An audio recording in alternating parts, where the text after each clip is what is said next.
We have gone over the places we've gone to, and we have compiled a list of the top 6 places that we would return to on a budget for a long-term stay. And when I say long-term stay, we look at places for about a 3-month period of time. Right. Now, what do we look for in that 3 months? We look for affordability. We're very budgeted. We want to stay on budget, so we've got to be able to afford it. Now, we've been to places that are very cheap, but did they meet these criterias? Maybe, maybe not. Housing is the #1 thing that we look at, transportation, all of the costs that we might occur during those 3 months. Right, and the other area that we look for is quality healthcare. Now, obviously, we haven't tried out all these facilities. We're happy to say that, actually. Right. But we do look to make sure that there are places, good hospitals nearby, clinics, dental offices. That's really important for us, especially for a long-term stay. Okay, one of the questions we get a lot of is it safe? So that is our criteria in this video. Where can we go where we feel safe and secure? There's a lot of solo travelers out there that watch this channel. They would like to know too, where can we go where we're comfortable, we feel safe, we can walk the streets with no worries? That's going to be a big part of this video. For sure. Now the other area, and this is a big one for us as well, is it's got to have a good climate. The weather's got to be good. We typically somewhat chase the sun, do our best of that at least. So that ranks pretty high for us. And they don't have to be, I wouldn't say they don't have to be ideal weather all of the time, but the weather has to be pretty darn close to perfect. It's got to be pretty nice. It can't rain constantly like it does where we're from. We can deal with a rainy day here or there, but We like this. you know, we kind of like to avoid that if we can, because we're going to get plenty of that when we go home in the wintertime. Lifestyle and amenities. Where can we go shopping? Where's a good grocery store? Good transportation, good infrastructure. Where are those places, and how do we find them? And the other area, and the last area that we look at, is the visa options. You know, it's got to obviously have an option of at least a 3-month visa with an ease. Like, we don't want to have to work very hard at it. And then we'll also cover some other options that these places have as well if you would like to stay there longer term. Now, the first place on our list is Thailand. Now, Thailand, specifically in Chiang Mai and in Bangkok, we traveled through Thailand for about 2.5 months, so we feel like we got a pretty good taste for the area, what we liked, disliked, and boy, it really stayed at the top of our list. Yeah, and talk about affordability. It was very affordable, both of those locations. Not only do we enjoy, but they were very affordable. Chiang Mai was about $1,400 a month for the couple, which I think that stays well within our budget. Right, and then Bangkok comes in at about $1,600 per month for a couple as well. Pay a little bit more simply just because you are in the city, so the costs are going to be a little bit higher, but totally worth it. Now, what else is it about Thailand that we like so much? Well, the modern amenities, the people, English speaking. You can get away with speaking English in Thailand without a problem. We didn't have a problem the 2 months we were there. No, not at all. And then also the food. I mean, we absolutely love the food. I should have started with that. Yeah. I'm surprised you didn't start with that. Yeah, so, you know, I mean, you had your pad thai in Chiang Mai, and went back for that numerous times. I think in Thailand I probably had pad thai probably in the 2.5 months we were there. I probably had pad thai. I'm not even joking. I tend to exaggerate, but I don't think I am this time. At least 20 times. That's actually very much probably an underestimate. That might even be that might even be 25. We'll go 25 times. Yeah. So you know, and with that said, I mean, the food is amazing, but it's also incredibly affordable. Yeah. So we were on average paying, you know, $1.50 to $2 per meal per person. Yeah. But incredible affordability for what you were getting, and then also accommodations. You know, you were getting a lot for your money in those locations as well. So you're getting a nice place, a very comfortable living space. The other huge benefit is the climate. Yeah. Now, this is one of those areas for us. We're very specific about the timing that we would go there. It would only be one of our 3-month stays because of the weather. You want to avoid that rainy season. You want to avoid the rainy season for sure. You want to go January, February, March, because there's also the smoky season. Right. So there's things that you have to avoid. But those 3 months, I would say, are perfect. Right. And, I mean, there was just a ton to do. There was no lack of things to keep you entertained. You were never bored.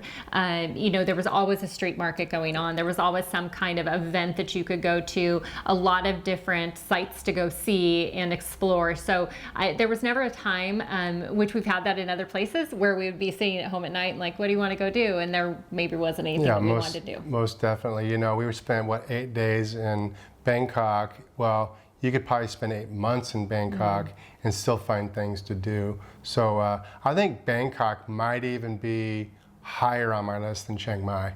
Now, healthcare in Thailand, I don't know. I think it probably surprises some people and then doesn't surprise people, right? But for us, it was a little bit surprising. Healthcare, Chiang Mai actually comes in on the health index at number 2. Now for number 2, for the health index, you want this to come at a low number. So that is a really good placement, where Bangkok comes in at 22, and then the country of Thailand comes in actually at number 9. So all of those numbers are wonderful when you're looking and comparing it to the world.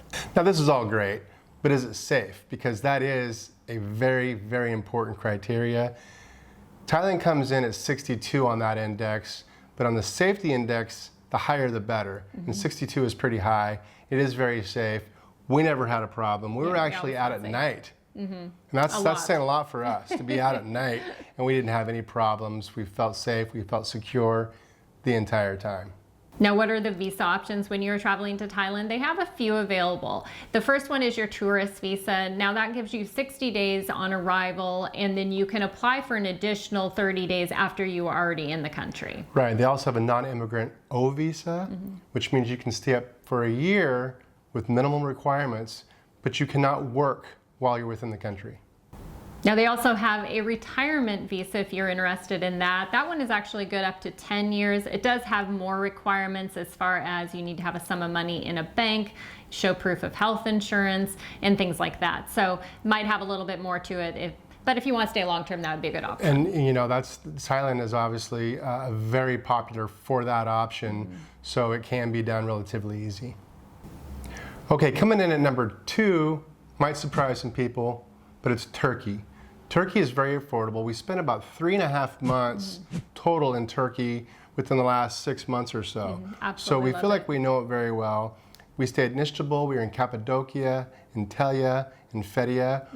We would go back for sure for long-term stays in either Antalya or Fethiye. Right, and in those areas, your cost of living is going to come in at around $1,900 for a couple for a month. Now, we spent more than that when we were there, but like we said at the beginning of this video, these prices are for longer term stays. So you're not coming in and staying like in a hotel or an Airbnb. You are staying in a longer term rental where you're going to get prices considerably lower than we were paying. Yeah, now we have this at number 2, but the more I think about it, I start really thinking that Turkey might be up there at number 1 simply because of the climate. I know it gets hot in the summertime, but it's a dry heat. Yeah, and I will say this. These aren't necessarily in order of what we like most. Right. These are in order of starting with the less expensive and going up to the most expensive. Yeah, we should have clarified that in the beginning, because I'll tell you, I'd almost be willing to cut corners and give up my pad thai to stay in Turkey. Yeah. I don't know. It's a toss-up. It's 1A and 1B. But Turkey has a lot going for it.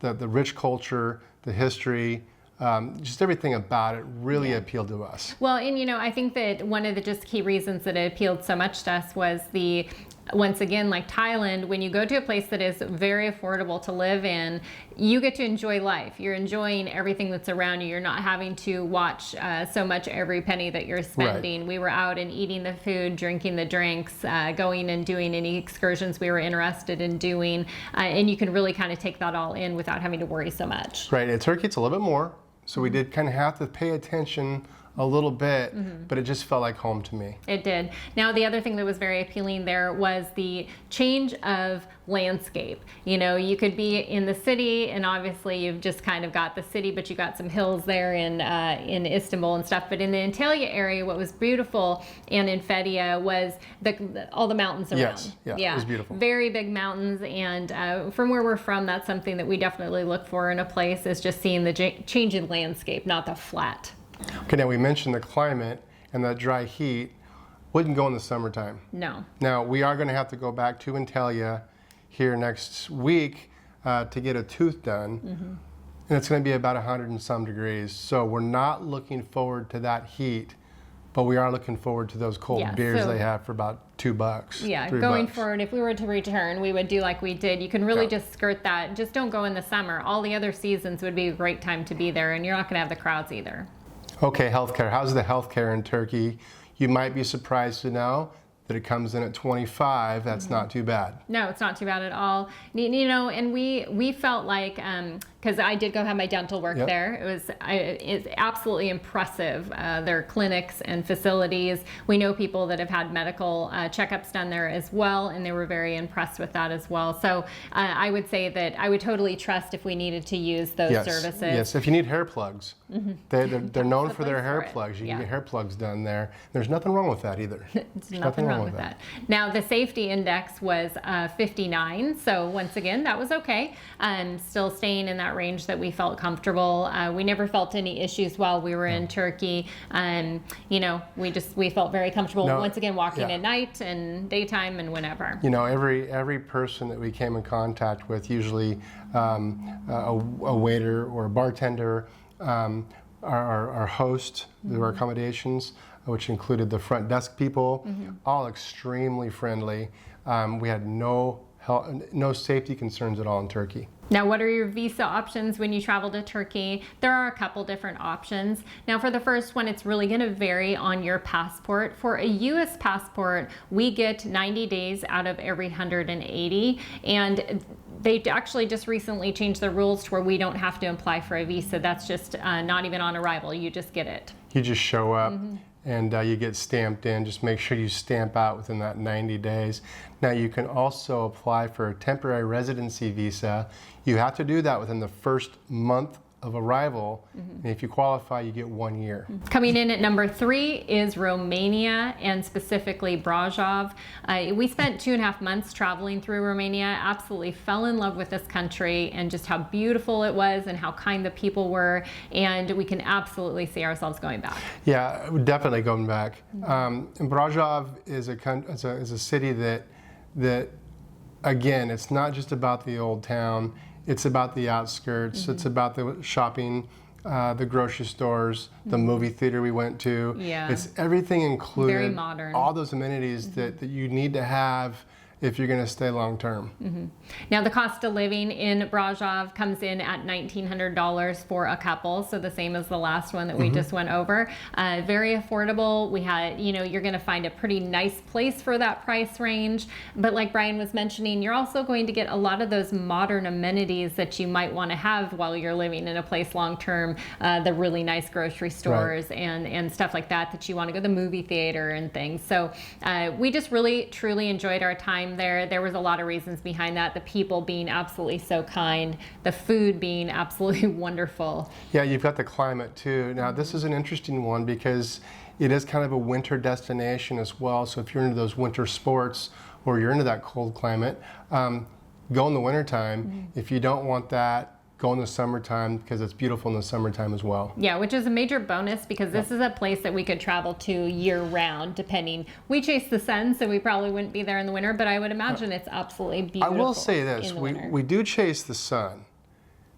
but I do like the changes of the season as well. So, you know, fall is probably one of my favorite parts of the year, of course, until it gets to be too much. But yeah, I like the change into the season. So Brajov might be a place that I'd go back to and spend maybe well into November, December. Yeah, it would be fun. And there was just no lack of things to do there. There was such a wide variety of things to do and see. You could do some hiking. Like we mentioned, it's a winter area as well, so some skiing. Just a lot around and day trips that we could do, so we weren't lacking anything. Craft beer. Yeah, that was some great craft beer. That might be one of the major selling points of the area. Good local craft beer. beer. Affordable, amazing craft beer. Yes. So, yeah, a lot going for it. Now, what's the healthcare like? Well, it comes in at 73 on that index. So that's kind of why it got bumped down to maybe 3rd place on our list, is because of that health index. it's not quite as good as we'd like for it to be. Yeah, that part was lacking a little bit, but once again, if we're in a place for 3 months, then it's like, okay, you know, we can we'll roll our dice, deal with it, and then hop out if we need to. Now, the safety index comes in at 66, which is pretty good. We absolutely felt safe the entire time we were in Romania. There was no issues whatsoever. I just can't even, you know, there's some places we have gone into where, you know, we say that we feel safe, but there might be certain situations where you kind of feel like you have to watch your back a little bit or something. I can't say that even once did I have that happen at all in Romania. No, I felt completely safe the entire time, and we actually ventured out at nighttime there as well. Now, what are the visa options in Romania? Well, they've changed recently. Romania is now in the Schengen, so you get 90 days in, 180 out of 180, so you've got to play that Schengen shuffle while in Romania. Right, and then there is a longer term option. Unfortunately, it's quite limited. It's going to cover those if people who are maybe coming in and starting a business in Romania, or if you're going to be doing remote work, and that would be something that you'd have to look into and apply for. Now, it's not very often that we put a place on our list that we're at currently. We are currently in Budapest, Hungary. We like to let it marinate for a while, look back and reflect, and really take it in and see if we like it. We know we love it here. This is an amazing city. There's a lot to see. There's a lot to do. And that includes green spaces. That includes monuments, history, everything that we would look for, almost, we got right here in Budapest. Now, the cost of living, what that comes in for a couple is going to be around $2,000. Yes. So still very affordable living. You know, you're going to be able to find yourself a decent place in that price category. And then the other thing we have found is, you know, eating out, drinking out is affordable. I wouldn't say it's cheap, but it is affordable. Yeah, you can do it. It's getting up there a little bit in that we can only have one beer, maybe two, if it's hot out. One of the standouts, I think, for Budapest for me is how many events and things they have going on, activities, like Brian mentioned, the green space. You know, there's just no lack of things to go see and do. And so for us, that ranks pretty high. We're not usually bigger city people, but we really have enjoyed so much how much this city has to offer. Yeah, now when we talk about green space, we're talking about like Central Park, New York City Massive type green space where you can see as far as the eye can see, and it's all just green. You're in the woods, there's little pubs and restaurants within these parks, which makes them that much better. Yeah, that's a big criteria for us. The shopping has been good. Shopping's been great. The grocery stores have been adequate. So everything that we would look for, we got it. Yeah, and then also their transportation. They've got it figured out. You know, once again, this is one of those bigger city things, though. You know, they usually have kind of that transportation system dialed in, or you hope that they do. Well, Budapest definitely has that figured out. So no need for a car. You can get around very easily. So that was a major plus as well for us. They also have the Bolt. So if you need to get a Bolt, a cab, you can get it on your phone. It's very Makes easy. it easier, yeah. Okay, we've got to mention it. English is very widely spoken. You won't have any problem with language. That just makes it more enjoyable. Yes, I think it has to easier. be mentioned for that reason. It does make it more enjoyable. Now, their healthcare, unfortunately, the healthcare comes in not in a great spot. It comes in at number 80. You know, so once again, get those kind of minor things done if you need them while you're here, and then you can always venture somewhere else if you need something else done. The safety index is about the same as the rest at 66. So again, not too bad. You'll feel safe. Now, what are your visa options to come into Hungary? Once again, Hungary is Schengen, and so you have that 90 days out of 180. So that's kind of an unfortunate spot on it, but that is what it is. And if you want to stay longer, there is a visa you can apply for, the D visa, which you apply for. After you get that, you apply for a long-term visa. Coming in at number 5 is Portugal, and specifically the Algarve or Lisbon area. Now, if you've watched our channel at all, you know that Portugal rates really high on our list. So it coming in at number 5 has nothing to do necessarily where we would rank it ourselves personally as far as how we like it. It's coming in at that rating because we are now going where the pricing is going up just a little bit. Yes, the price per couple in Portugal now, you're looking at $2,400 a month. That's on the rise too, so that might be going up within the next half hour. It seems like it's always getting higher. So $2,400 a month starts pushing our limits a little bit. Right, and there's just so many things we absolutely love about Portugal. You know, from, if you look at Lisbon, the amount of things to go see and do, the incredible day trips from the area were just, there were so many of them, so that's going to keep you busy. The food, the culture. The wine, you can't mess with the wine. The wine's some of the best wine in the world, in my opinion. So we have everything we like. Now, it does have that Mediterranean climate. It's not on the Mediterranean, so the water is very cold, but it's still got that climate that's, you can deal with it year round. Right, and then, you know, going down to the Algarve, you know, you have the amazing, beautiful beaches, the more beach town feel, and once again, just a lot of different places to choose from down there. Okay, despite the cost of living on the rise in Portugal, it is still very popular and highly ranked for us expats. So don't be afraid to pay those extra prices because it might be worth it. Yeah, and you know, it's one of those places that it seems like every single year as top places for people that are choosing to say retire or move long term outside of the States. Portugal is up there in the top 5, if not higher. Right. Yeah. And I know a lot of Brits, they're down there all the time as well. We met plenty of them.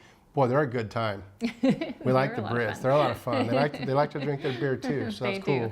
Now, for their healthcare comes in at number 19, which is way up there, and so that is a major plus for this area as well. You know, we didn't have to seek any healthcare while we were there, other than we did go to the dentist, and we had a great experience. You know, and then we do know of people who have used the healthcare in Portugal and have been very happy with it. So, you know, I guess the rankings speak a lot for it. Yeah, they don't mess around with these rankings, so pay attention to them. Okay, and the safety index, again, Portugal comes in right at 69, so right in there with the rest of them. Now, what are your visa options if you decide to go to Portugal? You know, honestly, Portugal has one of the widest varieties of visa options that I have seen in a country. Now, their first one obviously is they are Schengen, so you have that 90 out of 180 days. And then the next one is the D2 visa, and that is if you're planning to work in the country, you can get that visa. Yeah, they also have a D7 visa for retirees and a D8 visa for digital nomads. Now, I don't know what happened to the ones between 7 and 3 or 2. They just come up with a random They'll come up with another number, another visa option, probably sooner than later. But there are options for you. You can also extend your visa. You can apply to extend any visa if you'd like as well. Right. And then there's also the golden visa. Now, recently, the golden visa, that used to be you could come in and just buy property and then at a certain price point, and then you got residency immediately. Right. That has gone away. They still do have the golden visa, but now it has different stipulations, such as depositing a certain amount into a bank and such. So you'll want to look into that. A lot of stipulations on that now. Yeah. That's nothing that we are going to be going to go to because it's a large lump sum of money. Like $500 extra $1,000 if you have it. Yeah. Number 6 on this list was our second stop almost 3 years ago now. Alicante, Spain, still one of our favorite spots of all time. Such a beautiful area. Yeah, it just has a lot to offer. Now, once again, we're up there a little bit higher on the price point with this one, and it's going to run you around $2,400 for the month for a couple. But boy, you get a lot in this area for that money. Yeah, and I think that $2,400 is on the rise as well. We've had comments recently about Spain in general, that those prices are starting to climb. I think prices are really starting to climb worldwide. They're everywhere. Just about everywhere. Yeah. So when we say $2,400, that's probably on the low end. Now, I would say that, you know, thinking about our time back in Alicante, the things that stood out to us that we absolutely loved about the area was the beaches. Yeah. That was a major plus. An absolutely beautiful beach, but not just the beach right there in town. You could either walk further down or you could hop on a train, and there was beach after beach after beach. So you really just had your choice of beaches. And just a lot to see and do. They have the castle right up on the hilltop there that you can't miss because it's right in the city center. Get some tapas, you know, go out and get some food, drink some beers, go to those beaches. What we really liked is exploring different towns within the region just by using that train system that was just fantastic.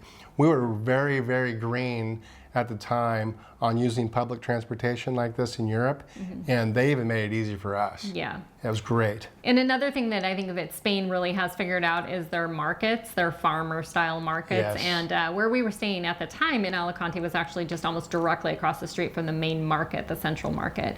And you could get pretty much anything that you wanted there. You could go in there and have a meal if you wanted, but you could also go in there and get your bread and your meat and cheeses. Right. And it was open every single day, I believe. It might have been closed on Sunday. I think it was closed on Sundays, yes. But the other thing Spain has going for it that they figured out and that they're very good at, it is the cleanest country I've ever been to. It's beautiful.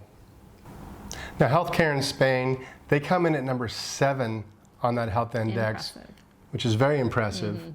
Safety is also impressive.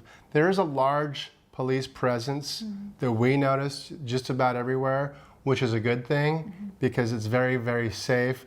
Now, Spain is also known for starting their dinner hour at about 10 o'clock at night. So, and that's not even an exaggeration. It's probably more like 9 o'clock at night, but you get my point. Late. People are out late. People are up late. People walk in the streets late. It's a thing. We know it is. We were there for 3 months. So being in Spain after dark is very safe. Very safe.